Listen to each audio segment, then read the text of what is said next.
আমি দুটো ডিম ফাটিয়ে নিয়েছি। এবারে কড়াইতে সামান্য তেল দিয়ে ডিমের ভুজিয়াটা বানিয়ে নেবো। পাশে আলুটা ভাজা হয়ে গেছে, ডিমটা এভাবেই ছড়িয়ে দেবে, ছড়িয়ে ছড়িয়ে ভাজলে ভুজিয়াটা অনেকটা হয় আর কি।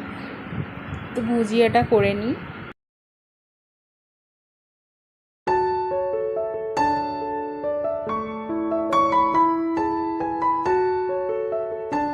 তারপরে দিয়ে দিলাম কড়াইতে সামান্য তেল। এদিকে আলু ভাজা ডিমের ভুজিয়াটা হয়ে গেছে।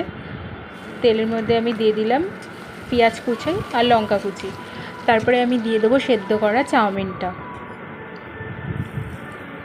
সেদ্ধ করা চাউমিনটা দিয়ে দিলাম।